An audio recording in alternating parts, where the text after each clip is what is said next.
মাননীয় প্রধান অতিথি ধান কাটতে কাটতে এত ব্যস্ত দিনে আসতে পারেন না। ধান কাটা বেশি না, ওনার সময় নাই বিশ্ববিদ্যালয়ের এই বিষয়গুলো আলাপ তোলা। এবং এই হিন্দুত্ববাদী শিক্ষকরাই বিশ্ববিদ্যালয়ের রিসার্চের জন্য বাজেট দেয় না, পরিকল্পিত ভাবে দেয় না। কারণ তারা এখানকার শিক্ষার্থীদেরকে গোলাম কর্মচারী হিসেবে ভবিষ্যতের জন্য প্রডিউস করতে চায়। ও দুবাই যাবে, ও সৌদি আরব যাবে, ও কাতারে গিয়া কর্মচারীর কাজ করবে। ও যেন ইন্ডাস্ট্রিয়ালিস্ট না হইতে পারে, ম্যানুফ্যাকচারার না হইতে পারে, গবেষক হতে না পারে, ও যেন নোবেল পুরস্কার না আনতে পারে, ও যেন দুনিয়া বদলায় দিতে না পারে। এইরকম গোলাম ছাত্রছাত্রী আমি এখান থেকে প্রডিউস করবো। কাগজ দিব, চোতা দিব, কিন্তু ওই চোতার ভিতরে কোনো দক্ষতা থাকবে না, শুধু থাকবে বেকারত্বের অভিশাপ।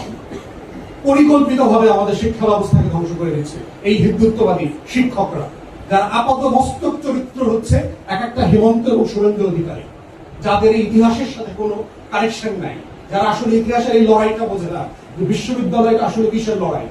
তাহলে আজকে শিক্ষার্থীদেরকে, তরুণদেরকে এই প্রশ্নটা করতে হবে যে লড়াইয়ের মধ্য দিয়ে, যেই হারিয়ে যাওয়া গৌরবকে পুনরুদ্ধার করবার জন্য শত শত বছরের সংগ্রাম, ত্যাগ, হাজার হাজার শহীদের রক্তের পরে একটা বিশ্ববিদ্যালয় হচ্ছে, সেই বিশ্ববিদ্যালয়টা আমার আগামী দিনকে রিফ্লেক্ট করবে কিনা, আগামী দিনের লড়াইটাকে বাঁচায় রাখতে পারবে কিনা।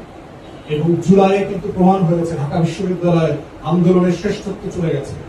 জুলাই কিন্তু ইনক্রিজিংলি প্রমাণ করে দিয়েছে, একের পর এক গবেষণা বিভিন্ন জায়গায় আমরা দেখতে পাচ্ছি ঢাকা বিশ্ববিদ্যালয় থেকে প্রাইভেট ইউনিভার্সিটিগুলো গবেষণায় অনেক ভালো করছে, তারা ডাক পাচ্ছে বিভিন্ন জায়গাতে।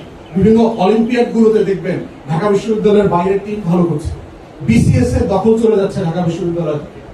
অতএব যারা মিথ্যা গর্বের ফাপড়ে এখনো চোখ বন্ধ করে আছে, তাদেরকে বোঝা দরকার যে তারা আসলে ওই লড়াইকে, বাঙালি মুসলমান, বাঙালি নিম্নবর্ণের হিন্দুর সেই লড়াই, শত শত বছরের নির্যাতন, বৈষম্যকে তারা আসলে আর ধারণ করছেন না, করতে পারছেন না।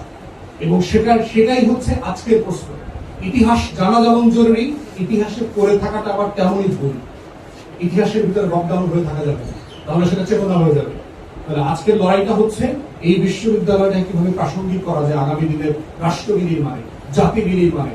জুলাইয়ের গণঅভ্যুত্থানকে ধারণ করে আগামী বাংলাদেশটা যেন সেরকম বাংলাদেশ হয়, যেই বাংলাদেশ নিয়ে 2071 সালে যখন শতবর্ষ উদযাপন করা হবে, সবাই যখন গর্বের সাথে বলতে পারে, ইয়েস, আমাকে বিদেশ যেতে হবে না, বাংলাদেশই ভালো আছে।